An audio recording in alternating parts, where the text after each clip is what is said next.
तो hello everyone, my name is Himanshu Singh Patwal.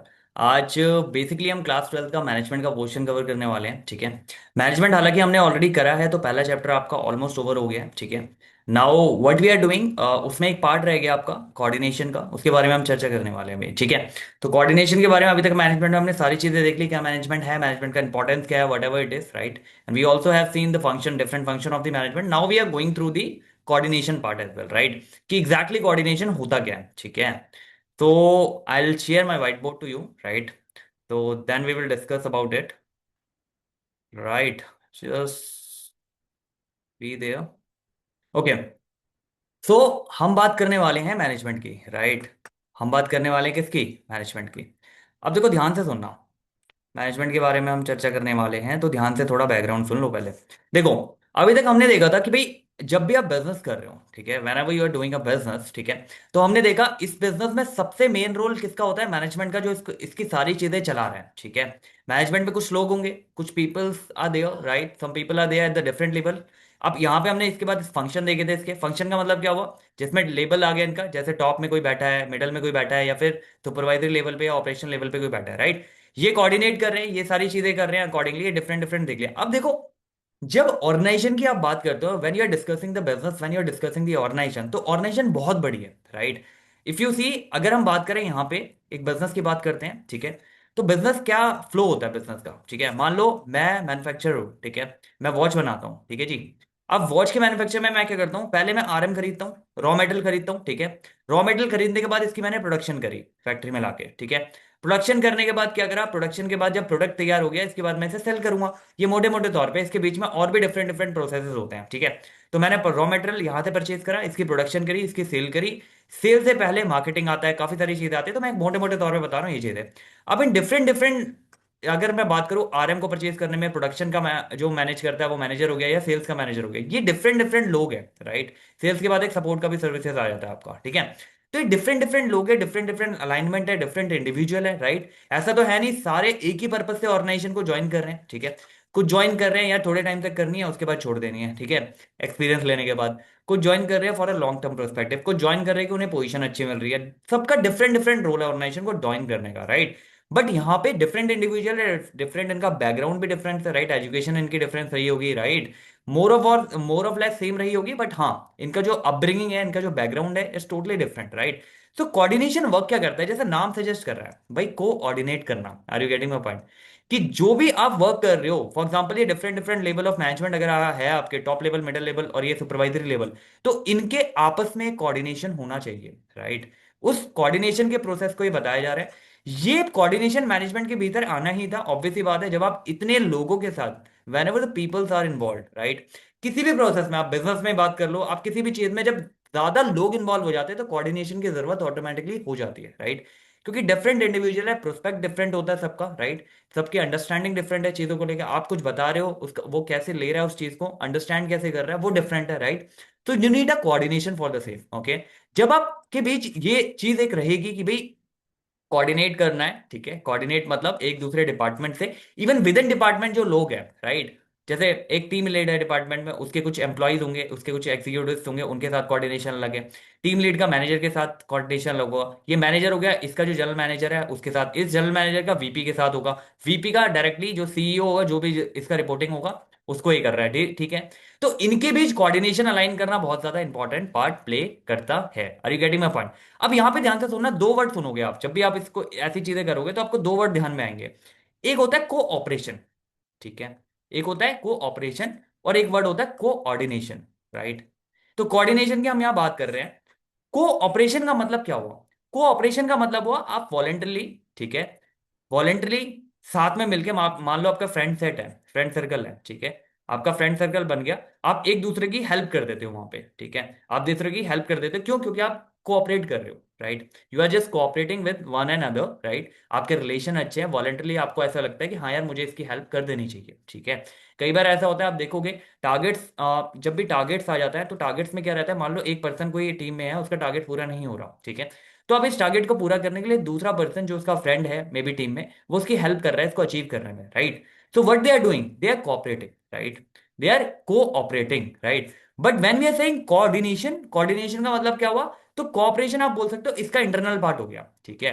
Coordination की जब हम बात करते हैं तो एक रिजिड प्रोसेस बना हुआ है, एक प्रॉपर प्रोसेस बना हुआ है कि भैया इस प्रोसेस से तो आपको जाना ही है, इस तरीके से आपको चीजें करनी है। यहां पे डेलिबरेटली एक मैनेजर बैठा हुआ है जो आपको देख रहा है कि आप एक्चुअल में कोऑर्डिनेट कर रहे हो या नहीं कर रहे हो, ठीक है जी। अब ऑर्गेनाइजेशन में जब आप फॉर्मली जाओगे ऑर्गेनाइजेशन में काम करने, तो वहां पे जितनी भी चीजें होती है वो फॉर्मली चलती है, ठीक है। रिटर्न या जैसे वर्बल की बात करें, मैंने मुंह से बोल दिया वो नहीं चलता, ओनली रिटर्न वहां पे वैलिड होता है। तो everything you are getting on a mail as well, right. तो कोऑपरेशन आपको समझ आया कि कोऑपरेशन क्या है। जब आपका एक अच्छा रिलेशन है अदर इंडिविजुअल के साथ, right, you are just doing just for the sake of voluntarily, right, वहां पे कोई कंपल्शन नहीं है। बट कोऑर्डिनेशन जब मैनेजमेंट के लेवल की बात आती है, भाई ऑर्गेनाइजेशन का गोल बड़ा है, राइट, उस गोल को अचीव करने के लिए मैं ये नहीं कर सकता आपने किया तो भी ठीक है, नहीं किया तो भी ठीक है, no, I am strictly rigid about it, आपको वो करना ही है, ठीक है। उसके लिए मैंने मैनेजर भी तो बिठा रखे हैं, ठीक है। जब एग्जीक्यूटिव है, सीनियर एग्जीक्यूटिव है, उसके लिए मैंने मैनेजर इसीलिए बिठा रखे हैं कि भाई आप मॉनिटर करोगे कि कौन सा पर्सन किस तरीके से काम कर रहा है, क्या वो कोऑर्डिनेशन कर पा रहा है या नहीं कर पा रहा, ठीक है। थोपना भी नहीं है, ऐसा भी नहीं है कि आपने थोप दिया, आपने ये थोप दिया भाई कोऑपरेशन होना चाहिए, कोऑपरेशन करो विदाउट कोऑर्डिनेशन, या कोऑर्डिनेशन करो विदाउट कोऑपरेशन, ऐसा भी नहीं होना चाहिए। Are you getting my point? आपके दोनों अलाइनमेंट में चलने चाहिए। ऐसा नहीं है कि आपने दो, देखो किसी भी ऑर्गेनाइजेशन के भीतर जब आप काम करोगे जहां पे लोग इन्वॉल्व है, तो वहां पे ये दो चीजें आपको दिखेगी ही दिखेगी, कोऑर्डिनेशन एंड कोऑपरेशन। आगे बढ़ते हैं, कुछ क्वेश्चन समझा देता हूं इस डेफिनेशन से रिलेटेड। तो यहां पे हमें समझाया following are the essence of management. तो एसेंस ऑफ मैनेजमेंट क्या है यहाँ पे? Coordination is the essence of management. Why? Because without coordination आप कितनी भी कहा राम कहानी कर लो कि भाई मुझे प्लानिंग करनी है, प्लानिंग से लेकर कंट्रोलिंग तक जाना है, ठीक है। जैसे आपको पता है फंक्शन में planning, organizing, controlling, directing, right, staffing and all सारा आता है। तो controlling is the end thing. तो प्लानिंग से कंट्रोलिंग तक जब आप जाते हो, right, it is not possible without coordination, ठीक है। यूसी की हो जाएगा तो वो नहीं होता है, ठीक है। कोऑर्डिनेशन की जरूरत होती है आपको, ठीक है। हर एक इंडिविजुअल का प्रोस्पेक्ट अलग है, आगे हम पढ़ेंगे कैरेक्टर स्केच एंड इंपॉर्टेंस में, तो यू विल सी एक्चुअल में कोऑर्डिनेशन क्यों रिक्वायर्ड है, ठीक है। अभी आपको बेसलाइन क्लियर हुई कि कोऑर्डिनेशन होता क्या है। Are you getting my point? आगे बढ़ो। कहता है जी, जैसे हमने कोऑपरेशन कोऑर्डिनेशन किया था वही बात कह रहा है। Cooperation in the absence of coordination leads, मतलब अगर कोऑपरेशन तो आप कर रहे हो, ये वॉलेंटरी आप कर रहे हो, ठीक है, एक दूसरे की मदद आप कर रहे हो, लेकिन कोऑर्डिनेशन नहीं है ऑर्गेनाइजेशन के भीतर, तो किसको लीड करेगा? Dissatisfaction among employ, wastage efforts, या कंप्लीट सेफ्टी स्टैंडर्ड, या हायर प्रॉफिट मार्जिन। तो ये जो आपका जो एफर्ट है ना वो वेस्ट है। Are you getting my point? ये वेस्ट क्यों है? आप इंडिविजुअल लेवल पे तो देख रहे हो कि यार मैंने अपनी फ्रेंड की मदद कर दी, राइट, क्या सभी ऐसा कर रहे हैं? नहीं कर रहे। तो सभी अगर ऐसा नहीं कर रहे तो ऑर्गेनाइजेशन का जो मेन ऑब्जेक्टिव है उसको मतलब थोड़ी कि इंडिविजुअल से मतलब थोड़ी उसे, उसे मतलब है कि ऑर्गेनाइजेशन का जो मेन ऑब्जेक्टिव है, जो मेन गोल है, क्या वो अचीव हो रहा है? अगर वो अचीव हो रहा है तो वो सक्सेसफुली कोऑर्डिनेट कर पा रहा है, तो वो सक्सेसफुली कोऑपरेशन कर पा रहा है, राइट। तो अगर आप कोऑपरेशन कर रहे हो लेकिन कोऑर्डिनेशन का कोई स्ट्रक्चर बना ही नहीं हो ऑर्गेनाइजेशन के भीतर, तो आप जो भी एफर्ट डाल रहे हो that should be considered, even though individual level पे वर्क कर रहा है, लेकिन जब आप ऑर्गेनाइजेशन एज अ होल देखोगे तो that is considered as a wasted efforts. Are you getting my point where I am coming from? आगे बढ़ो, इसको उल्टा कर देते हैं।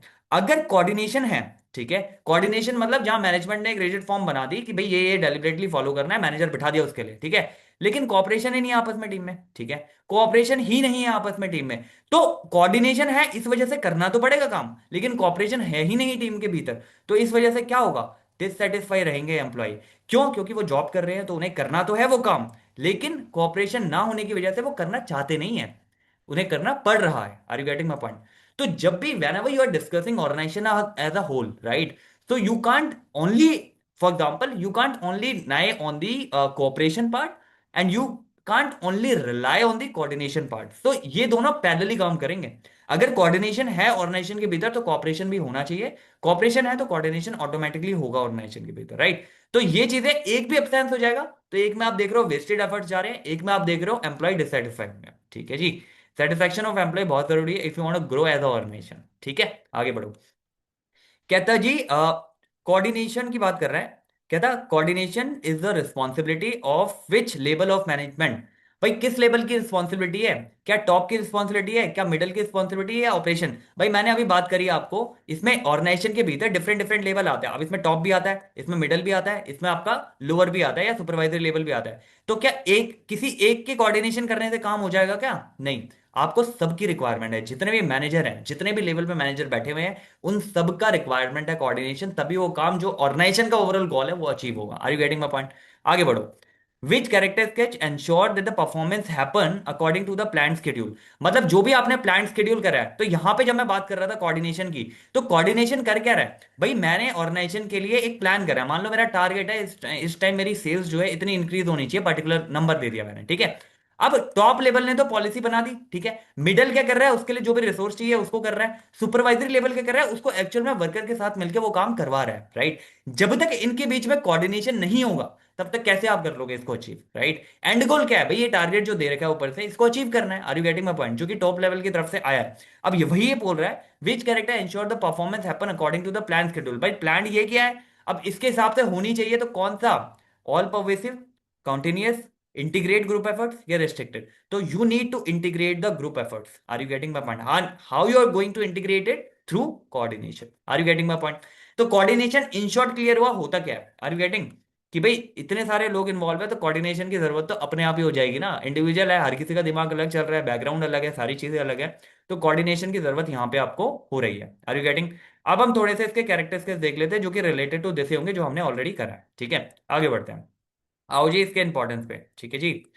नीचे आ जाते हैं इसके इंपॉर्टेंस पे, कि भाई इंपॉर्टेंस क्या कह रहा है इसका। ठीक है जी, चलो देखते हैं। कैरेक्टर स्केच करते हैं पहले इसके, ठीक है। Then we will move forward to the importance. तो कैरेक्टर स्केच में आपको सारी चीजें जो हमने ऊपर देखी है, वही एक इलेबोरेट फॉर्म में 6 इसके कैरेक्टर स्केच दे रखे हैं आपको यहाँ पे, ठीक है। तो वही इलेबोरेट फॉर्म में एक एक पॉइंट बताया हुआ है, ठीक है। एक एक पॉइंट बताया हुआ है कि क्यों ये जो कोऑर्डिनेशन है, इसके कैरेक्टर स्केच के फॉर्म में डेफिनेशन से बनते हैं, जो हमने डेफिनेशन ऑलरेडी देख लिया है, ठीक है। अब वो एक एक करके आपको समझा रहा है। तो सबसे पहला काम क्या करता है, ये सबसे पहला काम करता है इंटीग्रेट करेगा जी ग्रुप के एफर्ट्स, ठीक है। ग्रुप के एफर्ट्स मतलब क्या। अब मैंने जब बोला आपको लेवल डिफरेंट डिफरेंट है, यहां पे टॉप लेवल हो गया आपका, ठीक है। यहां पे आपका मिडिल लेवल हो गया, और यहां पे आपका जो लोअर लेवल है या सुपरवाइजरी लेवल है वो हो गया, ठीक है। अब डिफरेंट डिफरेंट लेवल पे ये लोग काम कर रहे हैं, ठीक है जी। इन सब के काम को एक जगह पे इंटीग्रेट करना, क्यों इंटीग्रेट करना जरूरी है, अपना काम कर तो रहे हो तो रहे काम, काम होना चाहिए ना। एट द एंड जो के आर ए है वो अपना फुलफिल कर रहे हैं, लेकिन इंटीग्रेट क्यों करना है आपको, भैया इंटीग्रेट इसलिए करना है, मेरे को ये नहीं मतलब है कि इनका इंडिविजुअल क्या काम हो रहा है। मेरे को ये मतलब है, मेरी ऑर्गेनाइजेशन के भीतर जो मैंने एक मेरा ऑर्गेनाइजेशन का गोल है, right, what is the purpose why my organization exist. जो भी मैंने इस साल के लिए मैंने अपना टारगेट बनाया, उस टारगेट को अचीव हो रहा है नहीं हो रहा। तो वो ऐसा नहीं होगा कि इंडिविजुअल डिपार्टमेंट अपना काम कर दिया, दूसरा डिपार्टमेंट काम ही नहीं कर रहा, तो वो नहीं होगा अचीव। पूरी ओवरऑल जो साइकिल चेन चलती है उसको इंटीग्रेट करना होता है, ठीक है। अब इस टॉप मिडल और लोअर लेवल में भी क्या होता है, डिफरेंट डिफरेंट डिपार्टमेंट इन्वॉल्व है, ठीक है। जैसे मैंने वहां आपको एग्जांपल दिया था कि भाई आरएम परचेज करने, जब मैं वॉच बना रहा था, रॉ मटेरियल परचेज करने से लेके सेल करने तक के काफी सारी चीजें इन्वॉल्व है, काफी सारे डिपार्टमेंट इन्वॉल्व है। अगर मैं उनका जो ग्रुप एफर्ट्स है वो इंटीग्रेट नहीं करूंगा, are you getting my point, अलग अलग बंदे हैं भाई, मैंने अपना काम कर दिया खत्म, ठीक है, ऐसा नहीं होता। You need to integrate if you are looking for a organization goal efforts, right. अब आपने इंटीग्रेट कर लिया, अब इंटीग्रेट किस किस लेवल पे करते हो, अब ऐसा नहीं होता टॉप हो गया, मिडल हो गया, लोअर हो गया, आपस में इंटीग्रेट कर रहे हैं। Are you getting my point. यहाँ पे मिडल लेवल क्या काम करता है, मिडल लेवल एक ब्रिज का काम करता है, ठीक है। It is a bridge, working as a bridge between top and आपका जो लोअर लेवल है, इसके बीच एक ब्रिज का काम कर रहा है। तो यहां से जो पॉलिसी आई, यहां पे वो ट्रांसफर कर रहा है, बट आफ्टर दैट इनके बीच कोऑर्डिनेशन होना चाहिए, तभी तो ये पॉसिबल हो पाएगा। If there is no coordination, तो हाउ यू कैन एक्सपेक्ट कि यहाँ पे ऑर्गेनाइजेशन का गोल जो है वो अचीव होगा, राइट। तो ऑर्गेनाइजेशन जब भी देखती है, वो बहुत ही ब्रॉडर पर्सपेक्टिव देखती है, वो किसी इंडिविजुअल का नहीं देखती। भाई ऑर्गेनाइजेशन के गोल पूरे होने चाहिए। अगर इंडिविजुअल अलाइन कर रहा है ऑर्गेनाइजेशन से, तो उसे आप हायर करते हो, हायर करके ट्रेनिंग देते हो, ऑर्गेनाइजेशन का मतलब समझाते हो, ऑर्गेनाइजेशन का जो रिक्वायर्ड जो भी उनके एफर्ट्स है, जो भी उनकी चीजें हैं वो कहाँ लगानी है, उसके अकॉर्डिंग वो चीजें एनालाइज करता है। अब देखो यहाँ पे क्या है, वही बता रहा है कि एक ऑर्गेनाइजेशन है, उसके भीतर 50 एम्प्लॉय हायर कर लिया आपने, ठीक है। एंटायरली डिफरेंट कल्चर है, आर यू गेटिंग। क्वालिफिकेशन हो सकता है आपने अगर डाला हो कि भाई मुझे पोस्ट ग्रेड चाहिए, तो पोस्ट ग्रेड उसकी क्वालिफिकेशन है, या आपने डाला ग्रेजुएट चाहिए, तो ग्रेजुएट उसकी क्वालिफिकेशन है, लेकिन उनका डिफरेंट कल्चर हो गया, different education background, different different colleges है, डिफरेंट स्कूलिंग हुई थी, सारी चीजें डिफरेंट है, राइट। तो ये कहता है अगर आपने किसी ऑर्गेनाइजेशन के भीतर 50 एम्प्लॉय हायर किए, एंटायरली डिफरेंट डिफरेंट है, तो which aspect of coordination ensure this diverse unrelated individual towards a common goal. कौन सा एस्पेक्ट है, pervasive, deliberate, integrate group efforts या continuous. Obviously integrate the group efforts. जब मैं इनके जितने भी 50 एम्प्लॉय है, इनका जो भी एफर्ट्स है पूरे ग्रुप के, अगर वो इंटीग्रेट कर दूंगा, तो वो मेरे लिए क्या है, वो मेरे लिए कोऑर्डिनेशन है। Are you getting my point. More of less जो भी आप डेफिनेशन पर पढ़ रहे हो, वही कैरेक्टर स्केच में आ रहे हैं। यहाँ पे क्लियरिटी इसलिए मिल रही है क्योंकि आप यहाँ पे साथ के साथ एक क्वेश्चन भी करे जा रहे हो इसके, ठीक है जी। तो यू हैव अ अंडरस्टैंडिंग कि जब ये क्वेश्चन मेरे को दिखेंगे एग्जाम में, तो मैं इजीली उसे कर पाऊंगा, ठीक है। और क्वेश्चन हम इसलिए भी करते हैं कि एक अंडरस्टैंडिंग डेवलप हो टॉपिक के बारे में, ठीक है। आगे बढ़ो। कोऑर्डिनेशन इंश्योर करता है group performance is focused on the pre determined timeline and objective, so it ensure the output matches. ध्यान सुनना, कोऑर्डिनेशन इंश्योर करेगा, जैसे हमने ग्रुप की बात करी डिफरेंट डिफरेंट, तो ग्रुप के जो भी परफॉर्मेंस है, प्री डिटरमाइंड टाइमलाइन क्या है यहाँ पे। जब मैंने कोऑर्डिनेशन की बात कर दी तो यहाँ पे प्री डिटरमाइंड टाइमलाइन आ गई ना, जो मैं टारगेट वाला एग्जांपल दिया था, अगर आपको याद हो ऊपर, कि इतना टारगेट है। अब इसने टॉप लेवल ने दे दिया एनालाइज करके, मिडिल लेवल ये कर रहा है, अपना जो लोअर लेवल है वो काम कर रहा है। तो इसको अलाइन करने के लिए, इसको इस टाइमलाइन को अचीव करने के लिए भाई 1 महीने के भीतर, 1 साल के भीतर इतना हमें अचीव करना है। इसके लिए क्या इंश्योर करेगा, output matches with what, financial budget only, individual employ desire, plan schedule और कॉम्पिटिटर ग्रोथ। ऑब्वियसली जो भी आपके प्लान शेड्यूल है दैट शुड बी मैच। कब मैच होंगे, जब आप कोऑर्डिनेट करके वो टाइमलाइन फॉलो कर रहे हो जो टाइमलाइन ऑलरेडी दी हुई है टॉप लेवल के द्वारा। Are you getting my point? क्या बात हो रही है, आपको समझ आ रही है यहाँ पे क्या बात हो रही है? आगे बढ़ो। तो ये हमारा पहला हो गया जो कैरेक्टर स्केच है, जो क्या बताता है आपको भैया क्या करना है, आपको इसके जितने भी एफर्ट्स हैं, इंटीग्रेट एफर्ट्स हैं, उसको एक साथ लेके आना है, ठीक है, ग्रुप के एफर्ट्स को। दूसरा यूनिटी ऑफ एक्शन है, ठीक है। अब आप ये नहीं बोल सकते कि भाई अलग अलग एक्शन बंदे कर रहे हैं। यूनिटी ऑफ एक्शन का मतलब क्या हुआ, अगर मैं यहां पे बैठा हूं, ठीक है, अब मैं डिपार्टमेंट्स का एग्जांपल ले लेता हूं, ठीक है। डिपार्टमेंट में मैं यहां पे बैठा हूं परचेज डिपार्टमेंट में, कोई यहाँ पे बैठा है प्रोडक्शन डिपार्टमेंट में, कोई बैठा है सेल डिपार्टमेंट में, ठीक है। इनका ओवरऑल काम क्या है, इस परचेज वाले का काम है भाई आरएम टाइमली अपने होने चाहिए, रॉ मटेरियल जो भी है टाइमली होने चाहिए। प्रोडक्शन वाले का काम क्या है कि भाई मेरे पास स्टॉक अवेलेबल होना चाहिए, जितने की डिमांड आ रही है उसके हिसाब से मेरा स्टॉक हमेशा अवेलेबल होना चाहिए। सेल वाले का क्या है भाई, सेल करके टारगेट अपना पूरा करना है। Are you getting my point? इनका डिफरेंट डिफरेंट डिफरेंट रोल है, डिफरेंट डिफरेंट के आ रहे हैं, बट एट द एंड क्या है, एट द एंड मेरे को ऑर्गेनाइजेशन के भीतर जो टारगेट है उसको अचीव करना है, ये मेरा गोल है, ठीक है जी। तो यूनिटी ऑफ एक्शन क्या कहता है, यूनिटी ऑफ एक्शन क्या कहता है, जब आपका गोल पर्टिकुलरली जो है वो क्लियर है अमंग एवरीबडी, राइट। हर एक इंडिविजुअल के साथ आपका जो गोल है वो क्लियर है, ठीक है। वो आपको बताने की बार बार जरूरत नहीं पड़ रही कि आपका गोल क्या है, आपका गोल ऑलरेडी क्लियर है, आपने बता दिया कि भाई ये गोल है ऑर्गेनाइजेशन के भीतर और ये मुझे करना है। Are you getting? तो अब इसमें करोगे क्या आप, इसमें अगर सारे इस गोल के साथ अलाइन है, राइट, सारे इस गोल के साथ, पर्टिकुलर गोल के साथ अगर सारे अलाइन है, तो इस गोल के अलाइनमेंट में क्या बोलोगे, तो उनके एक्शंस में यूनिटी दिखनी चाहिए। Are you getting my point? उनके एक्शन में क्या दिखनी चाहिए, यूनिटी। फॉर एग्जांपल, इसको एग्जांपल के तौर पे समझो आप। मान लो यहां पे मेरे को रिक्वायरमेंट है, मैं प्रोडक्शन डिपार्टमेंट में हूं, ठीक है। सेल डिपार्टमेंट की तरफ से फॉर एग्जांपल मेरे पास ऑर्डर आ गए कस्टमर के 1000 वॉचेस के, ठीक है। मैंने फटाफट प्रोडक्शन डिपार्टमेंट को बता दिया कि भाई ये फटाफट मुझे तैयार करके दे, और एक टाइमलाइन दे दी, एक टाइमलाइन दे दी कि भाई इतने टाइम में चाहिए, मान लो विद इन 15 डेज मुझे चाहिए, या विद इन 10 डेज चाहिए, या विद इन अ वीक चाहिए, वट एवर इट इज। अब प्रोडक्शन डिपार्टमेंट ने फटाफट गया और परचेज डिपार्टमेंट के पास गया जो आरएम परचेज कर रहा है कि भैया इतना मेरे को रॉ मटेरियल चाहिए, फटाफट दे दे, ठीक है। तो they should be think in between, right. ऐसा नहीं होना चाहिए कि यहाँ पे प्रोडक्शन डिपार्टमेंट है मांगा रॉ मटेरियल, ये कह रहा है भाई आगे से आने में मेरे को तो टाइम लगेगा 2 हफ्ते का, राइट। मेरे को ये कहता है मेरे को तो भाई अभी चाहिए, आगे मेरे को देना है, सेल्स से ऑलरेडी ऑर्डर आ चुके हैं और वो विद इन द टाइम पूरा करना है, अगर नहीं करेंगे पूरा तो ऑर्डर कैंसिल हो जाएगा। Are you getting my point? तो जब यूनिटी ऑफ एक्शन दिखेगी, राइट, जब आपको ये दिखेगा कि हर पर्सन जो है वो एक एक्शन की तरफ ड्राइव होकर काम कर रहा है, तभी वो गोल जो है आप अचीव कर पाओगे। Are you getting my point, where I am coming from? तो आपको यूनिटी ऑफ एक्शन पे बहुत ही ज्यादा इंश्योर करना है। वो कैसे पॉसिबल होगा भाई, जब मेरे को पर्टिकुलरली दिख रहा है ऑर्गेनाइजेशन के भीतर ये मेरी टाइमलाइन है, इसके अकॉर्डिंग मुझे काम करना है, राइट। अब वो टाइमलाइन अगर मैट हो रही है, जो जो मैं फॉर एग्जांपल आप किसी ऑर्गेनाइजेशन के अंदर हो, पूरे साल का आपको गोल पहले पता होता है, जब आप अप्रैल में बैठते हो ना, फाइनेंशियल बनाते हो, जब आप बोर्ड मीटिंग करते हो, सारी चीजें करते हो, you already have an idea कि भाई मेरा इस साल का टारगेट क्या है, ठीक है। बाय वॉचिंग द फास्ट, कि आप देखते हो कि भाई पास्ट में आपका क्या रहा था, क्या रिकॉर्ड रहा था, किस तरीके से कितनी मैं ग्रोथ एक्सपेक्ट कर रहा हूं, ठीक है। तो उसके हिसाब से ऑलरेडी वो डिजाइन हो जाती है। फिर जब कोऑर्डिनेशन है, ये सारी जितनी भी आप बातें पढ़ रहे हो, जितनी भी चीजें पढ़ रहे हो, मैनेजमेंट का जो रोल पढ़ रहे हो, कोऑर्डिनेशन पढ़ रहे हो, it's a part of it, right. Main मेरा ये है भाई, जो अचीवमेंट, जो मेरा गोल डिसाइड हुआ है, जो मेरी ऑर्गेनाइजेशन के भीतर मेरा गोल है, जो मेरा ऑब्जेक्टिव है to be there in the market for this year, तो वो मेरे को अचीव करना है, ठीक है। अब ये जितनी भी बातें आप पढ़ रहे हो, ये अलाइंड है, इंक्लाइंड है टुवर्ड दैट, ठीक है। तो यूनिटी होनी चाहिए एक्शन की तरफ। तो यूनिटी ऑफ एक्शन की हमने बात करी, इंटीग्रेट एफर्ट्स करो, इंटीग्रेट एफर्ट्स करोगे तो यूनिटी ऑफ एक्शन अपने आप आ जाएगी, ठीक है। उसके लिए कोई एक्स्ट्रा एफर्ट्स आपको नहीं मारने। Are you getting my point? आगे बढ़ो, दो क्वेश्चन करते हैं इसका।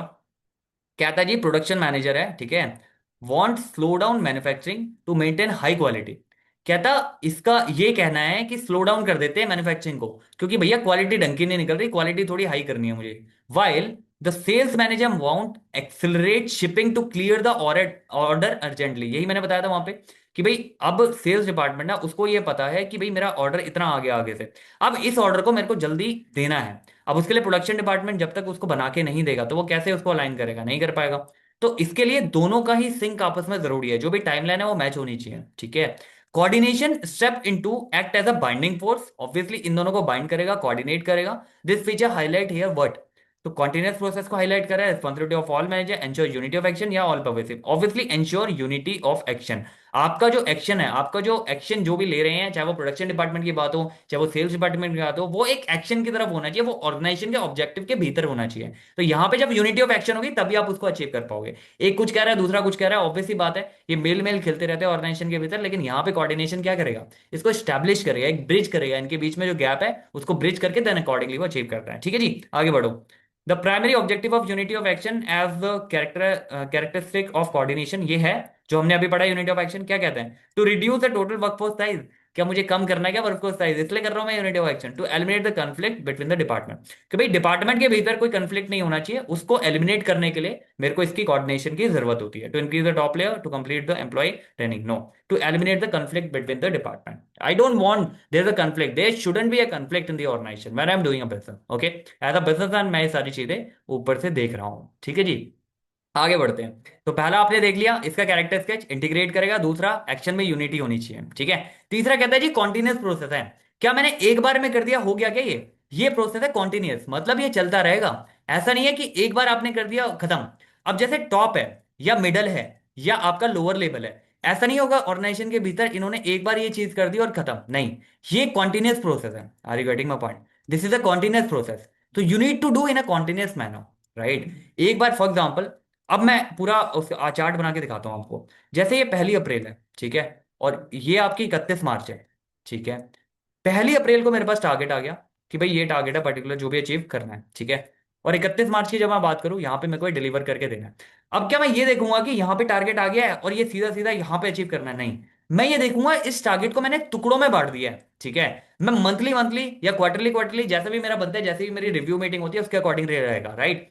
अब मैंने मंथली मंथली में जब बांट दिया, तो मैं ऐसा थोड़ी करूंगा कि एक बार मैंने यहाँ पे अप्रैल में बना दिया था, मैंने पूरा कोऑर्डिनेशन देख लिया कि हाँ भाई कोऑर्डिनेट हो रहा है, बस खत्म, नहीं। मैं हर एक लेवल पे चेक करूंगा कि जो प्लानिंग है, प्लानिंग से लेके कंट्रोलिंग तक जितनी भी चीजें चल रही है, इस प्रोसेस को या इस गोल को अचीव करने में क्या वो अलाइन है, क्या वो ऑटोमेटिकली हो रही है। और ये मैं रिव्यू हो सकता है मैं हर हफ्ते में कर लूं, हर फोर्टनाइटली कर लूं, हर मंथली कर लूं, लेकिन ये कॉन्टिन्यूस रहेगा। आपको समझ में आ रही है बात क्या हो रही है, ये ऐसा नहीं होगा एक बार मैंने करके एक अलाइन एक्टिविटी में मैंने ब्रिज कर दिया गैप, उसके बाद छोड़ दिया। ऐसा थोड़ी है कि एक बार आपने वो ब्रिज गैप कर दिया उसके बाद वो कंफ्लिक्ट ही नहीं आएंगे, ठीक है। They are human, right. तो ह्यूमन जो होते हैं वो अनप्रिडिक्टेबल होते हैं, तो ऐसा नहीं है आपने एक बार कर दिया, एक बार अलाइन कर दिया, वो छोड़ दिया। इसीलिए तो मैंने मैनेजर बिठा रखे हैं भाई साहब, ऊपर मैनेजर किस लिए बैठा रखे हैं कि काम तरीके से हो। Are you getting my point, तो it is a continuous process at all the level, right. It is not only the work of the functional level, तो फंक्शनल लेवल का ही काम नहीं है कि वो वर्कर से डील जाए तो वही काम देखेगा, मिडल भी कॉन्टिन्यूस लेवल पे ही करता रहता है और टॉप भी कॉन्टिन्यूस लेवल पे ही करता रहता है। अब इसका एक और इलेबोरेट एग्जांपल देता हूं आपको, देखो। When I am saying continuous, तो यहां पे जब मैंने बात करी कि भाई परचेज से लेके, परचेज ऑफ आरएम से लेके सेल करने तक, ठीक है, इसमें प्रोडक्शन आ गया, मार्केटिंग वगैरह सारी चीजें बीच में आएंगी, यहां तक करने तक ये कॉन्टिन्यूअस प्रोसेस है। इसके भीतर जब मैं बात कर रहा हूं रॉ मटेरियल को परचेज करने के लिए, इसके भीतर एक अलग चीज चल रही है। इसके भीतर एक हेड होगा, परचेज हेड होगा, ठीक है, उसके नीचे एक मैनेजर होगा, ठीक है, उसके नीचे टीम होगी, राइट। इस तरीके से काम होता है, तो इनके भीतर भी तो कोऑर्डिनेशन चल रहा है, तो that is a continuous process within the department, right. अगर आप बात करोगे out of the department as well, because purchase department एक सेपरेट डिपार्टमेंट है, प्रोडक्शन एक सेपरेट है और सेल्स एक सेपरेट है, राइट। तो इनके विद इन द डिपार्टमेंट भी ये चीजें चल रही है, तो that is basically a continuous ongoing process. Are you getting my point. आ जाओ इसके दो क्वेश्चन देख लेते हैं, ठीक है। तो आपको समझ में आ गया, इंटीग्रेट कर रहे हो, यूनाइट कर रहे हो एक्टिविटी और उनके जो भी एक्शंस हैं, यूनिटी ऑफ एक्शन हो गया और एक कॉन्टिन्यूअस चीज आ गई। तो ऐसा नहीं है एक बार करके छोड़ दिया और हो गया, ठीक है जी। Are you getting my point. देखो, manager finish successful marketing campaign, एक मार्केटिंग कैंपेन था उसको सक्सेसफुली अचीव कर लिया, अब ये सो जाएगा क्या कर जाके, नहीं, इमीडिएटली इसने बिगन कर दिया क्या, coordinating with the distributing logistic. Marketing कर दी, सीधा आने के बाद ये काम खत्म हुआ, सीधा डिस्ट्रीब्यूशन के साथ लग गया नेक्स्ट क्वार्टर के लिए। ये क्या प्रूव करता है कि भैया ये जो प्रोसेस है आपका कोऑर्डिनेशन, ये कॉन्टिन्यूस प्रोसेस है, ये वन टाइम प्रोसेस नहीं है कि आपने एक बार कर दिया, एक काम खत्म हुआ फिर आप बैठ गए, ऐसा नहीं होता। कॉन्टिन्यूसली अब इसने क्या किया, मार्केटिंग कैंपेन खत्म करने के बाद सीधा लग गया लॉजिस्टिक के लिए नेक्स्ट क्वार्टर के लिए। आर यू गेटिंग, तो इसी तरीके से यहां पे जैसे क्वार्टरली कर रहे हैं, तो हो सकता है किसी ऑर्गेनाइजेशन के भीतर ये मंथली हो सकता है किसी ऑर्गेनाइजेशन के भीतर ये फोर्टनाइटली हो सकता है किसी ऑर्गेनाइजेशन के भीतर ये हाफ ईयरली हो। It depend upon organisation to organisation, right. आगे बढ़ो। At which stage does the process of coordination begin and where does it last. मैंने बताया भाई प्लानिंग से स्टार्ट हो जाता है आपका और कंट्रोलिंग पे खत्म हो जाता है। तो begin with organisation, end with staffing, begin with planning and and continues till controlling. मतलब जितने भी फंक्शन है तब तक ये चलेगा। ऐसा नहीं होगा कि प्लानिंग पे तो आपने कर लिया कोऑर्डिनेशन, अब ऑर्गेनाइजेशन में कोई कोऑर्डिनेशन नहीं है, ठीक है, स्टाफिंग में कोई कोऑर्डिनेशन नहीं है, राइट, डायरेक्टिंग में कोई कोऑर्डिनेशन नहीं है, कंट्रोलिंग में कोई नहीं है, ऐसा नहीं होगा, ठीक है। It is running from the beginning till and, ठीक है। आपको समझ में आ रही है बात क्या हो रही है यहाँ पे? आगे बढ़ो। अगला कहता है, देखो तीन चीज समझ में आ गई आपको क्या हो रही है, इंटीग्रेट कर रहा है, यूनाइट कर रहा है एक्शन को, और ये अपना कॉन्टिन्यूअस प्रोसेस है। अगली बात कहता है भाई ऑल परवेसिव, ठीक है। ऑल परवेसिव का मतलब क्या हुआ? It is all pervasive function का मतलब क्या हुआ? इट सिंपली सेज कि भाई मुझे मतलब नहीं है कि ऑर्गेनाइजेशन एक आपकी प्रॉफिट ऑर्गेनाइजेशन है या आपकी नॉन प्रॉफिट ऑर्गेनाइजेशन है, ठीक है, या आपकी सोशल सर्विस वाली ऑर्गेनाइजेशन है। कोऑर्डिनेशन हर जगह रिक्वायर्ड है जहां पे मैनेजमेंट रिक्वायर्ड है। Are you getting my point? तो ये हर जगह है, ठीक है, इट इज अवेलेबल एवरीवेयर। ये तो होगी ऑर्गेनाइजेशन के लेवल पे डिफरेंस करती है कि भाई किसी का मोटो है प्रॉफिट कमाना, किसी का मोटो है सर्विस प्रोवाइड करना, राइट। कोई नॉन प्रॉफिट एनजीओ खोली हुई है, किसी का मोटिव है सर्विस अकॉर्डिंगली देना, और कोई नॉर्मल सोसाइटी में वर्क कर रहा है एज अ कोऑपरेटिव सोसाइटी बना के, तो कहीं पे भी कर रहा हो कोऑर्डिनेशन इज ऑल परवेसिव। ये तो हो गया ऑर्गेनाइजेशन के लेवल पे। ऐसे ही मैंने डिपार्टमेंट के लेवल पे भी आपको बताया कि डिपार्टमेंट के लेवल का मतलब क्या हुआ। डिपार्टमेंट में जैसे आपका प्रोडक्शन डिपार्टमेंट हो गया, परचेज डिपार्टमेंट हो गया, सेल्स डिपार्टमेंट हो गया, अकाउंट डिपार्टमेंट हो गया, तो ये हर जगह within the department accordingly pervasively रहेगा। It is not restricted to the label as well. So it is available on the top level, it is available on the middle level, it is available on the executive or the functional level. ठीक है जी, आपको समझ में आ रही है बात क्या हो रही है? तो इट इज ऑल परवेसिव, हर जगह अवेलेबल है, ठीक है। ये एक तरह से मैनेजमेंट का ब्रह्मा है, हर जगह अवेलेबल है ये, ठीक है जी। आपको समझ में आ रही है बात? आगे बढ़ो, इसके दो क्वेश्चन करते हैं परवेसिव के। कहता है जी coordination is required in business organisation. देखो सिंपल वही बात करें, coordination is required in the business organisation, चाहे वो नॉन प्रॉफिट हो, चाहे वो एजुकेशन हो, चाहे वो मिलिट्री हो, unlike the universal need across all type of setup. किसी भी टाइप का सेटअप हो, प्रॉफिट मेकिंग हो, सर्विस देना हो, कुछ भी हो, तो ये क्या कहता है कि that is all pervasive. Are you getting my point? आगे बढ़ो। Why coordination consider to be pervasive within corporate ecosystem? Corporate ecosystem में क्यों है within? Different different department बने हुए हैं, उसके भीतर भी अलग अलग है, top level, middle level, lower level, जो एग्जांपल दिया है। अब देखो क्या कहते हैं, it is only need in the structure financial losses, no, it integrate all inter related interdependent department at the all management level, चाहे वो टॉप हो, मिडल हो, लोअर हो, हर जगह अवेलेबिलिटी होती है, उसको इंटीग्रेट करता है, इसीलिए इसे परवेसिव बोला गया within the organisation structure as well. Are you getting my point where I am coming from? So that is something which is you can say it is all pervasive, ठीक है जी। आपको समझ में आ रही है बात क्या हो रही है यहाँ पे कोऑर्डिनेशन के ऊपर? आगे बढ़ो जी, आगे फोर्थ पॉइंट, फिफ्थ पॉइंट पे आ जाओ इसके। कहता है जी रिस्पॉन्सिबिलिटी हर मैनेजर की है। तो ये कोई कहने की बात है क्या? ऊपर से क्या समझाता आ रहा हूं मैं समझाता आ रहा हूं भाई इंटीग्रेट होनी चाहिए, यूनिटी ऑफ एक्शन होना चाहिए, कॉन्टिन्यूस प्रोसेस है, ऑल परवेसिव है। तो जब सारे मैनेजर की रिस्पॉन्सिबिलिटी नहीं होगी तो कैसे काम होगा? हो ही नहीं पाएगा ना काम। जितने भी मैनेजर बैठे हुए हैं, चाहे वो प्रोडक्शन में बैठा है मैनेजर, चाहे वो आपका परचेज में बैठा हुआ है, चाहे वो सेल्स में बैठा हुआ है, चाहे वो फाइनेंस में बैठा हुआ है, फाइनेंस मैनेजर, राइट, ये सारे मैनेजर्स की रिस्पॉन्सिबिलिटी है अलॉन्ग विद, राइट।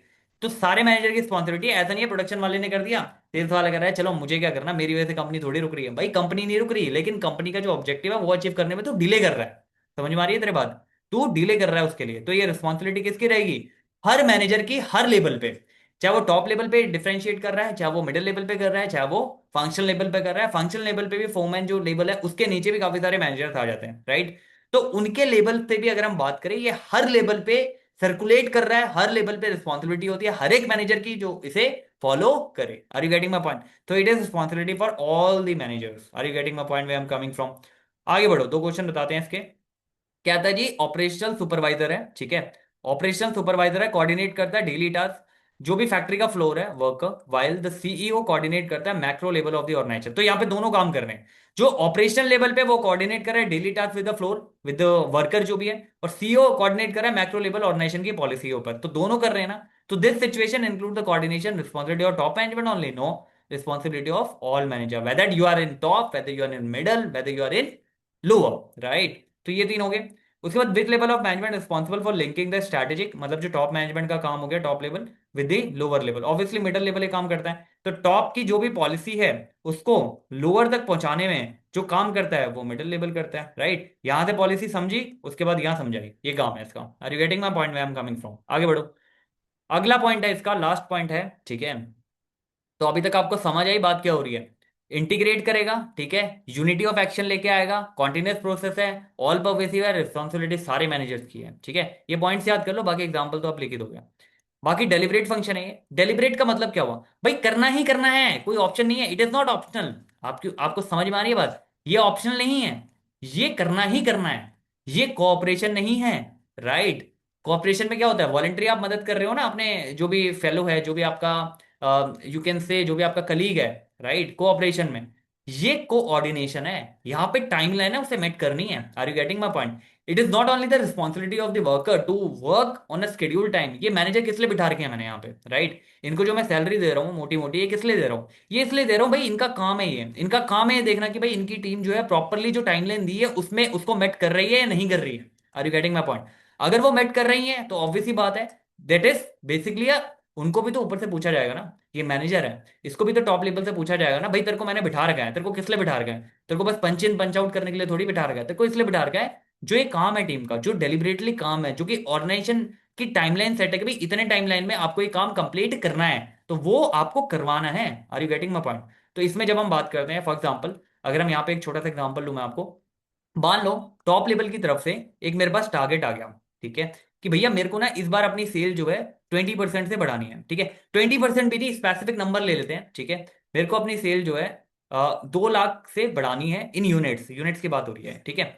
अभी मान लो पिछले साल आप कर रहे थे 3 लाख यूनिट, आप 2 लाख से बढ़ानी है, तो मेरे को टोटल करनी है 5 लाख यूनिट। ये सीधा सीधा डायरेक्शन चली गई है टॉप लेवल की तरफ से, जो भी अदर डिपार्टमेंट है उसको, ठीक है।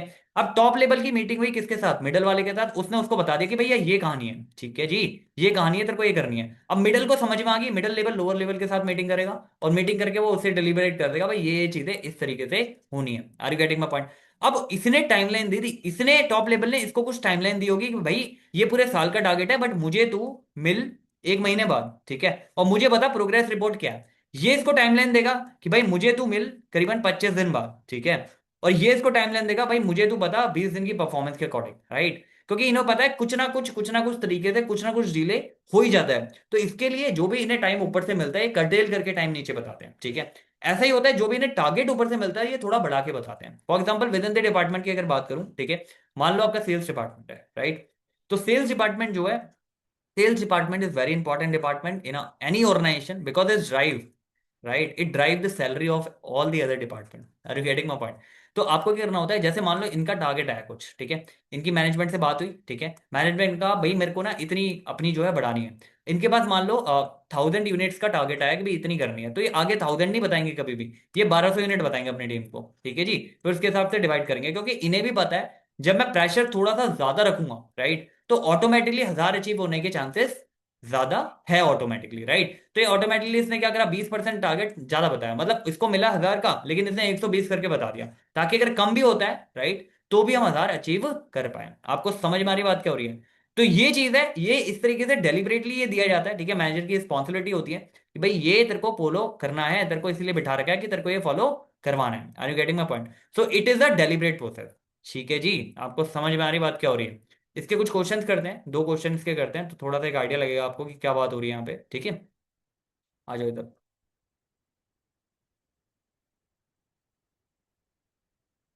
ठीक है जी, 2 क्वेश्चन करते हैं, आपको समझ आई बात क्या हो रही है? ठीक है, अभी तक हमने कैरेक्टर स्केचेस के देखे हैं, ठीक है, 6 के 6 विद एग्जांपल देखे हैं किस तरीके से हो रही है, किस तरीके से चीजें हो रही है, तो आपको एक क्लैरिटी मिल गई भाई किस तरीके से ये चीज हो रही है। Are you getting? डेलिबरेटली के 2 एग्जांपल करते हैं, फिर इसके इंपॉर्टेंस पे आते हैं, and then it is over. तो देखो अब क्या बोल रहा है, even if employ, even if employ fully willing to cooperate, work together, right, पूरा जोश है भाई, एंथुसियास्टिकली वो काम कर रहे हैं, अब manager must still consciously step, मतलब मैनेजर के ऊपर तो डंडा है ना, वो तो करेगा ही ना आपको, वो तो बताएगा कि हाँ भाई ये काम इस तरीके से होना है। तो असेंबली स्केड्यूल, जो भी स्केड्यूल उसे टाइमलाइन मिली है, चाहे एम्प्लॉय कर रहे हो, एम्प्लॉय बहुत बड़े काम कर रहे हैं, बट फिर भी एक मैनेजर का काम होता है, राइट, उन्हें बताना, एक डायरेक्शन दिखाना, भाई ये टाइमलाइन है, इस टाइमलाइन में ये कर रहा है, ठीक है। एम्प्लॉय काम कर लेंगे, हो सकता है टाइमलाइन मैच ना करे, राइट, तो मैनेजर इसीलिए है कि वो उन्हें याद दिलाए, ठीक है। तो ये कोऑर्डिनेशन का कौन सा, this is the coordination of what, spontaneous reaction, deliberate function, आपका जो ऑप्शनल एग्जिस्टेंस है, ये covering, it is a deliberate, right. That's why we are saying it is a deliberate process. Are you getting my point, way I am coming from? Even though employ अच्छे हैं, employ भाई मैं कह रहा हूँ employ बहुत अच्छे हैं, लेकिन स्टिल एक टाइमलाइन देनी होती है जिसके हिसाब से वो काम अकॉर्डिंगली करे, ठीक है। आगे बढ़ो। Coordination gives a clear direction to willing cooperation. Cooperation without coordination usually, ये हमने ऊपर ऑलरेडी देखा है कि आप कोऑपरेट कर रहे हो विदाउट कोऑर्डिनेशन नहीं है तो वेस्टेड एफर्ट्स है। इसका उल्टा कर दो, कोऑर्डिनेशन हो रहा है विदाउट कोऑपरेशन तो वो एम्प्लॉय की सेटिस्फेक्शन नहीं होती है उससे। ठीक है जी, आपको समझ में आ रही बात क्या हो रही है? तो ये हमने कैरेक्टर स्किल्स देख लिए। अब अगला पॉइंट जो हमने इसमें देखना है वो हमने इसमें पर्टिकुलरली देखना है, अगर हम बात करें आपका इंपॉर्टेंस के ऊपर, तो उसके ऊपर आते हैं। इंपॉर्टेंस के ऊपर आओ फटाफट। ठीक है, तो अभी आपने कैरेक्टर स्केच, कोऑर्डिनेशन, ये सब देख लिया। इंपॉर्टेंस भी मैं इसी में ऐड कर देता हूँ। ठीक है, थोड़ा लंबा हो सकता है वीडियो, लेकिन इसी में ऐड कर देता हूँ क्योंकि अलग से फिर, क्योंकि ये लास्ट टॉपिक है आपका, राइट, मैनेजमेंट के फर्स्ट चैप्टर का। Then we will move forward, right. तो देखो इंपॉर्टेंस की अगर हम बात करें कोऑर्डिनेशन में, तो इंपॉर्टेंस है क्या एग्जैक्टली exactly? ठीक है, देखो इंपॉर्टेंस क्यों है, क्यों कर रहे हो आप ये कोऑर्डिनेशन, क्यों इतना तामझाम देख रहे हो, क्यों इतनी चीजें पढ़ रहे हो, क्या इंपॉर्टेंस है इसकी, क्यों कर रहे हो एक्चुअल में? वैसे इंपॉर्टेंस हालांकि आपको समझ आ गई होगी अभी तक, राइट। यू ऑलरेडी अवेयर कि क्या इंपॉर्टेंस है, इतनी सारी चीजें हमने अलाइन करी है। अगर ये अलाइन नहीं होगा, अलाइनमेंट नहीं बैठेगा तो थोड़ा प्रॉब्लम हो सकता है, राइट। सो पहला इसमें रहता है ग्रोथ इन साइज। ठीक है, ग्रोथ इन साइज का मतलब क्या हुआ? अब आप किसी भी ऑर्गेनाइजेशन के भीतर देखोगे, ठीक है, पहले बिजनेस बनाता है बिजनेसमैन, ठीक है, उसने क्या करा, एक बिजनेस क्रिएट करा, ठीक है। पहले उसकी टीम जो होती है बहुत छोटी होती है, आपने देखा होगा, 10 लोगों से मान लो उन्होंने स्टार्ट करा, ठीक है। इसका मैं थोड़ा इधर ले लेता हूँ एग्जाम्पल थोड़ा देके। ठीक है, ग्रोथ इन साइज का मतलब सिंपल सा है। पहले जब मैंने बिजनेस खोला तो मेरी जो टीम थी वो छोटी थी, ठीक है, 10 लोगों की टीम थी जी, पूरा काम 10 लोगों की टीम संभालती थी, ठीक है। अब जैसे जैसे मेरा काम बढ़ा, मेरी सेल बढ़ने लगी, राइट, मेरी जो डिमांड है वो आने लगी, राइट, सेल बढ़ने लगी, सेल इंक्रीज हुई, तो मैंने लोग भी तो बढ़ाऊंगा ऑर्गेनाइजेशन के भीतर। ये 10 से 1000 हो गए, ठीक है, ये 1000 से कल को 10 लाख हो गए, राइट, 10 लाख से कल को 1 लाख भी होंगे। आपको समझ में आ रही है बात क्या हो रही है? तो जैसे जैसे लोग बढ़ेंगे तो इंडिविजुअल, जो भी इंडिविजुअल डिफरेंसेस है वो बढ़ते रहेंगे। कैसे बढ़ेंगे, ध्यान सुनना। पहले 10 लोग थे, भाई 10 लोग थे, 10 लोग का पता है कि भाई एक बॉस होगा, ठीक है, एक उसने मैनेजर रखा होगा, उसके नीचे 2-3 मैनेजर होंगे, तो आपस में बात इजीली हो जाती है। लेकिन जब आपका एक बंच इंक्रीज हो जाता है, 1000, 10,000, 1 लाख, राइट, तो it is not possible to integrate with each and every one, right. तो इसमें बहुत ज्यादा डिफिकल्टी होती है, तो you have to coordinate at that particular time, ठीक है। तो वहां आपका कोऑर्डिनेशन बहुत ज्यादा इंपॉर्टेंट होता है। जैसे जैसे आप ग्रो करते हो, आप देखोगे जैसे जैसे ऑर्गेनाइजेशन ग्रो करती है वैसे वैसे उनकी जो प्रोसेसेस की स्ट्रीमलाइन है वो बिल्कुल स्मूथ हो जाती है, राइट। धीरे धीरे पहले आप देखोगे किसी ऑर्गेनाइजेशन में, अगर आपने किसी स्टार्टअप में कभी काम करोगे आप इन फ्यूचर, तो यू विल सी कि वहां पे प्रोसेस बनते बनते टाइम लगता है, राइट। ऐसा नहीं होता पहले साल में सारे एसओपी क्रिएट हो जाती है। स्टैंडर्ड जो भी ऑपरेटिंग प्रोसेस होता है वो पहले साल में कभी भी क्रिएट नहीं होता, पहले वो ट्रायल एंड एरर करते रहते हैं, राइट। फिर वो देखते हैं एट द एंड, जब उन्हें देखता है कि हाँ यार ये चीज है जो वर्क कर रही है, ठीक है, ये चीज है इस साल वर्क करिए, सेकंड ईयर भी वर्क करिए, थर्ड ईयर भी वर्क करिए, तो इसको एज एसओपी क्रिएट करके क्रिएट कर दो, क्योंकि आगे वाले जब भी आएंगे तो इस एसओपी को पढ़ के इजीली वो काम कर सकते हैं। Are you getting my point? आपको समझ में आ रही बात क्या हो रही है? तो जब भी ऑर्गेनाइजेशन ग्रो करेगी साइज में, डिफरेंट इंडिविजुअल आ रहे हैं, डिफरेंट इंडिविजुअल के साथ उनका डिफरेंट बैकग्राउंड भी आ रहा है, उसको कोऑर्डिनेट करने के लिए आपको कोऑर्डिनेशन की जरूरत पड़ेगी। Are you getting my point? तो पहली तो इंपॉर्टेंस कब होगी, जब उसका साइज ग्रो हो रहा है। किसी भी ऑर्गेनाइजेशन के भीतर अगर साइज ग्रो हो रहा है तो आपका ग्रोथ के ऊपर पॉइंट आ गया कि भाई जब भी साइज ग्रो करेगा तो आपको कोऑर्डिनेशन की रिक्वायरमेंट है। तो पहली इंपॉर्टेंस आपको क्रिएट समझ आ गई कि क्यों इंपॉर्टेंट है।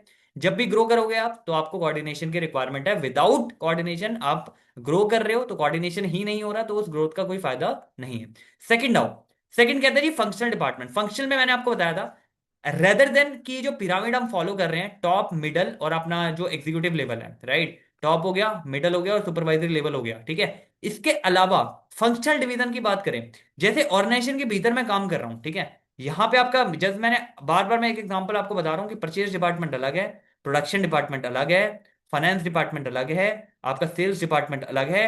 तो ये सारे डिपार्टमेंट फंक्शनल है, फंक्शनल डिफरेंशिएशन होंगे इनके अलग अलग, राइट, इनके भीतर कुछ अलग चल रहा होगा। अब देखो ध्यान से सुनो, एग्जाम्पल के तौर पे समझते हैं।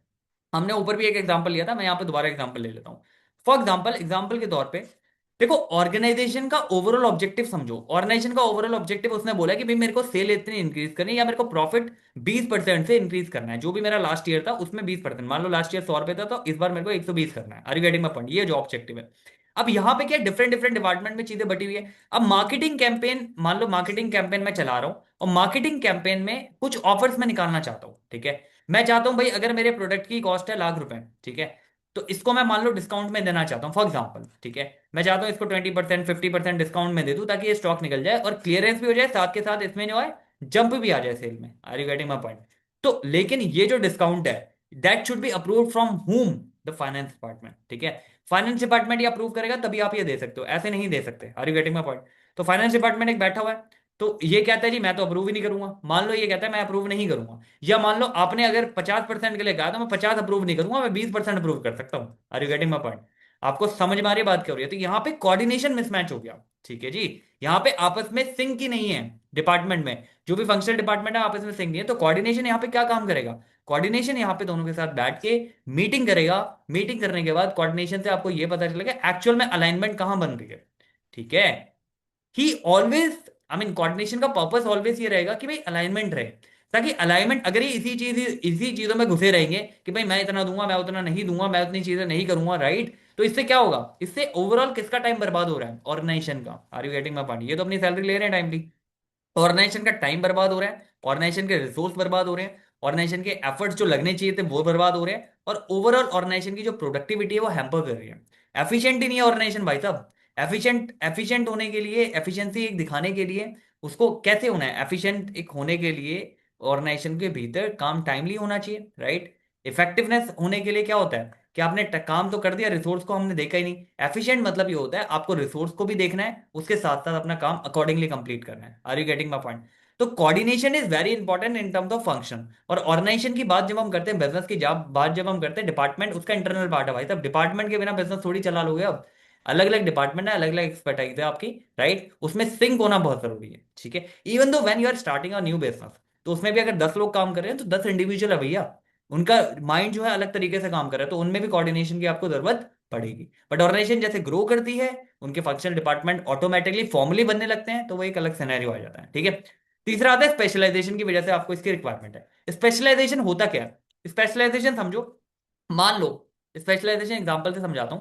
मान लो कि मेरे को फॉर एग्जांपल अपने अकाउंट्स हैं, ठीक है, बिजनेस के अकाउंट्स हैं, वो मेरे को ऑडिट करवाने हैं, ठीक है। मेरे को ऑडिट करवाने हैं बिजनेस के अकाउंट, ठीक है।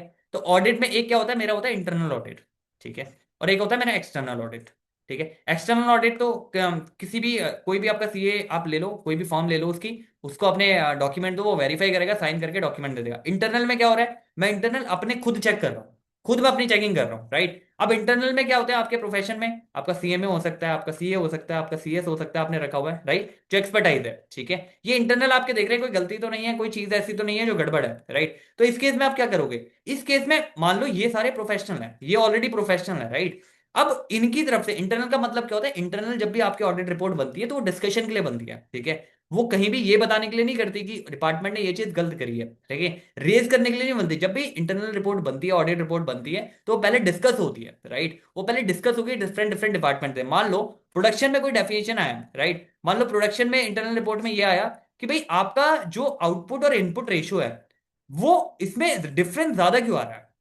डिफरेंस का मतलब हुआ आपने अगर 100 डाले हैं तो एसओपी के हिसाब से वो 80 निकलने चाहिए, मान लेते हैं 20% नॉर्मल लॉस है, लेकिन आपका तो 60 ही निकल रहा है, वो क्यों निकल रहा है? अब इसकी जो एफिशिएंसी के ऊपर रिपोर्ट बनेगी, राइट, इसकी जो एफिशिएंसी के ऊपर रिपोर्ट बनेगी, इंटरनल रिपोर्ट, ये डिस्कस होगी किसके साथ? प्रोडक्शन मैनेजर के साथ, right. Then they will understand what is the problem exactly. क्या मशीन में प्रॉब्लम है, राइट, क्या वर्कर को ढंग से ट्रेनिंग नहीं मिली, राइट, क्या आप वेस्टेज ज्यादा क्यों कर रहे हो? उसके रीजन होंगे, काफी सारे रीजन होंगे। तो रीजन को देखने के बाद ये कंक्लूजन पे आते हैं, राइट, ये रिकमेंडेशन है। तो इंटरनल ऑडिटर कभी भी आपको एज अ फ्लैग करने के लिए नहीं होते हैं, right. Internal auditor auditor organisation के भीतर मैनेजमेंट के साथ काम करते हैं, इनकी सीधा मीटिंग होती है मैनेजमेंट के साथ, राइट, जो भी टॉप मैनेजमेंट होता है नॉर्मली। तो ये क्या करते हैं, ये अपने एफर्ट्स बताते हैं, ये अपनी चीजें बताते हैं कि हाँ भाई ये चीजें होनी है, इस तरीके से होनी है, then they are doing it, right. तो अब क्या हो गया, इंटरनल ऑडिटर को मान लो यहाँ पे प्रोडक्शन मैनेजर ने कुछ बताया कि भाई ये चीज ना इस वजह से नहीं हुई, फॉर एग्जाम्पल कोई रीजन बताया, तो इंटरनल ऑडिटर जो होते हैं वो प्रोफेशनल्स होते हैं, राइट, वो समझदार होते हैं ऑलरेडी, वो इसकी बात ही नहीं मान रहे, भाई ऐसा कैसे हो जाएगा, ऐसा नहीं। तो इसमें क्या होता है, इसकी स्पेशलाइजेशन हो जाती है कि भाई मुझे तू बताएगा कि मेरे को कैसे काम करना है। ये जो कॉन्ट्रडिक्शन है ये आ सकता है, राइट। हो सकता है इसके अंदर आ जाए, प्रोडक्शन के अंदर, क्योंकि इंटरनल ऑडिटर उसे कुछ बता रहा है, या हो सकता है इस स्पेशलाइज नॉलेज वाले बंदे के अंदर आ जाए। ज्यादातर ये होता है कि जो भी स्पेशलाइज नॉलेज लेके बैठे हैं, राइट, जो भी पर्टिकुलरली जिन्होंने प्रोफेशनल डिग्री करी हुई है, दे आर डिनाइंग कि भाई, नॉर्मली वो डिनाइल मोड में रहते हैं, राइट। कुछ percentage of people are there who are denial mode, right, वो नहीं मानते, वो कहते हैं यार मैंने इतने ऑडिट्स कर लिया, मैंने इतनी चीजें कर ली, अब आप मुझे बताओगे कि ये काम कैसे होना है, राइट। तो वो एक डिनाइल मोड में चले गए, ठीक है जी। तो यहाँ पे ऐसा नहीं करना है, यहाँ पे क्या करना है, स्पेशलाइजेशन क्या करेगा, ये एक सिंक पैदा करेगा जो भी इंटरनल ऑडिटर है और जो डिपार्टमेंट हेड्स है उनके बीच, राइट। ये जो कोऑर्डिनेशन है ये इसीलिए कराया जा रहा है, राइट, क्योंकि ईगो भाई बीच में ना है। यहाँ पे क्या हो रही है, ईगो आ रही है बीच में कि भाई मैं प्रोफेशनल हूं, मुझे बताएगा क्या तू कैसे काम होना है, राइट। आपको समझ में आ रही है बात। तो ये ईगो क्लैशेस नहीं होने चाहिए, इसलिए हमारा स्पेशलाइजेशन में भी हम कोऑर्डिनेशन को डाल देते हैं। Are you getting my point? ऐसे मान लो कोई इंजीनियर है, वो कहता है भाई मुझे मुझसे ज्यादा पता होगा कि तेरे को कि ये लेआउट कैसे बनता है। आर्किटेक्चर है मान लो, वो कहता है मुझसे ज्यादा पता होगा कि तेरे को लेआउट कैसे बनता है, मैंने इसमें पूरा एक्सपीरियंस है मुझे। वो दूसरों की व्यूज, पॉइंट ऑफ व्यू जो है वो सुनना ही नहीं चाहता। तो ये कंफ्लिक्ट काफी ज्यादा ऑर्गेनाइजेशन के भीतर आ सकते हैं, इसलिए आपको कोऑर्डिनेशन की जरूरत होती है। तो पहली चीज हमने देखी, ग्रोथ जब भी करेगी ऑर्गेनाइजेशन में, इंडिविजुअल बढ़ेंगे। तो इंडिविजुअल बढ़ेंगे तो ऑब्वियस सी बात है आपको उसमें दिक्कत आएगी, तो उसमें कोऑर्डिनेशन की जरूरत है। फंक्शनल डिपार्टमेंट है, डिफरेंट डिफरेंट अपने डिपार्टमेंट है, चाहे वो प्रोडक्शन से लेके आप ये कर लो सेल तक, जितने भी डिपार्टमेंट आ रहे हैं आपके परचेज से सेल तक, तो वो डिपार्टमेंट के बीच हो गया। और तीसरा स्पेशलाइजेशन। स्पेशलाइजेशन एक सिंपल सी चीज है कि भाई मैं प्रोफेशनल हूँ, आप मुझे बताओगे कैसे काम होना है, तो उस तरीके से चीजें वो है, ईगो आ जाती है बीच में। अब इसके कुछ क्वेश्चन कर लेते हैं, ठीक है, तो आपको एक ज्यादा क्लैरिटी मिल जाएगी क्या है ये। देखो, एक कंपनी है, ग्रो कर रही है, ठीक है, small local bakery into a national fast food chain, इसके 5,000 मतलब एम्प्लॉय बढ़े हैं इसमें। क्या हो रहा है, ग्रोथ इन साइज हो रही है एम्प्लॉय के। सो यहाँ पे वास्टली डिफरेंट, वही बता रहा है, habit, personal, specific role of the coordination vital. हमें क्या करना है इसका, रिकंसाइल करना है प्रोफेशनल की ईगो। ये किस में आएगा, ये तो आपका चला गया उसमें स्पेशलिस्ट वाले में जो हमने लास्ट में पढ़ा है। हमने the individual habit with the corporate goal, creating the functional with in the department and stopping the recruiting. तो हमें क्या करना है यहाँ पे, इंडिविजुअल की हैबिट कॉर्पोरेट गोल के साथ हार्मोनाइज करनी है, राइट। उसे बताना है कि भैया ये इंडिविजुअल है लेकिन ऑर्गेनाइजेशन के गोल जो है ये है, दोनों बराबर के वे में काम करे, अनइक्वल नहीं होने चाहिए। Are you getting my point? आगे बढ़ो। व्हेन अ ऑर्गेनाइजेशन एक्सपैंड करता है सिग्निफिकेंटली, फिजिकल साइज में भी, वर्कफोर्स में भी, what happen if the coordination completely absent? Absent होगा भाई, कोऑर्डिनेशन अगर है ही नहीं, तो हर एक अपने अपने अलग फेज से आ रहे हैं, तो ये देख लेते हैं क्या होगा। Organisation automatically gain the market monopoly. तो इंडिविजुअल एफर्ट बिकम अनस्ट्रक्चर्ड, क्योंकि स्ट्रक्चर नहीं बना हुआ, आपको कोऑर्डिनेशन की एक टाइमलाइन नहीं मिली हुई, right. Run counter of the corporate goal. हो सकता है जो कॉर्पोरेट का गोल है यहाँ जाना, आप जा रहे हो यहाँ। Are you getting my point? तो उसके लिए आपको स्ट्रक्चर्ड वे चाहिए होता है, जो भी इंडिविजुअल के एफर्ट्स आप मार रहे हो वो एक ही डायरेक्शन पे चाहिए होते हैं, ठीक है जी। आगे बढ़ो। आगे कहता है जी, द सेल्स डिपार्टमेंट, किसी सेल्स डिपार्टमेंट है ऑटोमोबाइल कंपनी का, राइट। वो कहता है कस्टमर को, प्रॉमिस करता है कस्टमर को कि 2 वीक की डिलीवरी दे दूंगा timely to hit the monthly target, but inventory department कहता है भैया इसमें तो लगेंगे ही 4 हफ्ते। Are you getting my point? To source it. Example याद है क्या आ रहा था वो? अब ये क्या हो गया, due to break down in handling the factory whatever it is, कौन सा फैक्ट्री यहाँ पे काम करेगा, फंक्शनल डिफरेंशिएशन आ गया यहाँ पे। एक डिपार्टमेंट कुछ कह रहा है कि भाई मुझे ये चाहिए, दूसरा डिपार्टमेंट कह रहा है पॉसिबल ही नहीं है, तो यहाँ पे क्या काम करेगा, राइट। यहां पे आपका कोऑर्डिनेशन काम करता है। Are you getting my point? Otherwise तो इसी में फंसे रहेंगे ना, यहाँ पे कस्टमर का ऑर्डर भी कैंसिल हो गया, ऑर्गेनाइजेशन में नुकसान भी होगा, अलग चीज होगी। तो कोऑर्डिनेशन यहाँ पे आपका मैटर करेगा। Are you getting my point?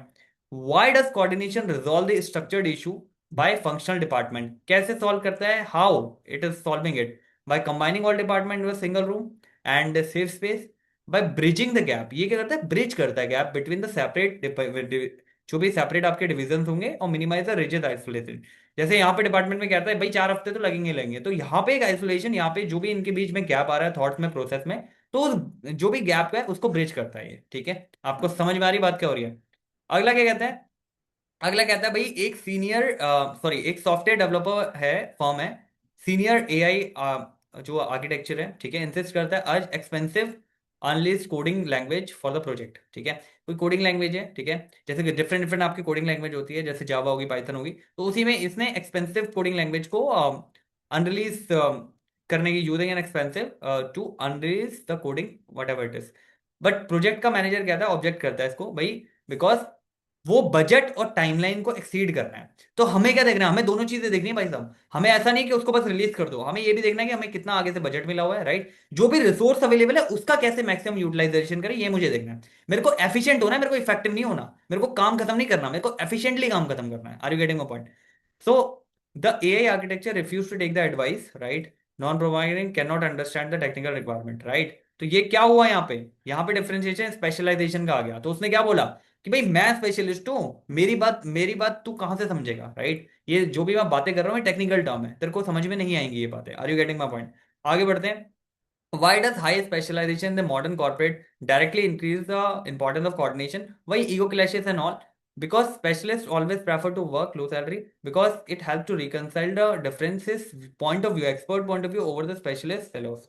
तो रिकंसाइल करेगा जो भी डिफरेंशियल एक्सपर्ट व्यू पॉइंट होते हैं, overcome the specialist silos. Are you getting my point? So ये भी यहाँ पे क्या कर रहा है, एक रिकंसिलेशन दे रहा है दोनों को, राइट? जो उसके थॉट्स है और उसके थॉट्स है उनमें रिकंसिलेशन कर रहा है। आपको समझ में आ रही है बात क्या हो रही है? ये हमारा टॉपिक था, इसको हटा देते हैं। देखो, अभी तक हमने क्या करा, ये हमारे टॉपिक थे जो भी हमने डिस्कस कर लिए, राइट? तो कोऑर्डिनेशन आपका पूरा इसमें ओवर होता है। कोऑर्डिनेशन में हमने सिंपल सी चीजें देखी, भाई कोऑर्डिनेशन होता क्या है, क्यों इंपॉर्टेंट है, कॉपरेशन से कैसे ये अलग है, राइट? हमने देखा इसके कैरेक्टरिस्टिक्स क्या थे, इंपॉर्टेंस क्या होती है, ठीक है? हो सकता है वीडियो थोड़ा सा लंबा हो जाए, राइट? बट डोंट वरी, इसमें सब कुछ कवर कर दिया मैंने, इसमें अलग अलग देने की जरूरत नहीं है। अब यहाँ पे मैनेजमेंट का जो फर्स्ट आपका चैप्टर है फाइनली ऑफिशियली खत्म हो गया, nature and significance of management. अब हम आगे बढ़ेंगे इसमें, ठीक है? अब हम आगे शुरू करेंगे, ठीक है? हो सकता है नेक्स्ट टाइम अकाउंट शुरू करें जो हमने रोकी थी। अब हम अकाउंट्स पे चाहते हैं, ट्वेल्थ का जो अकाउंट का पोर्शन है आगे उसको करते हैं, right? Then we will discuss later on, right? तो thank you so much for watching, right? And just be cool and be happy, that is the most important thing that you are having in your life, right? So just be cool and be happy, ये चीजें तो चलती रहेगी, ठीक है, पढ़ाई लिखाई। चलो, thank you for watching, take care.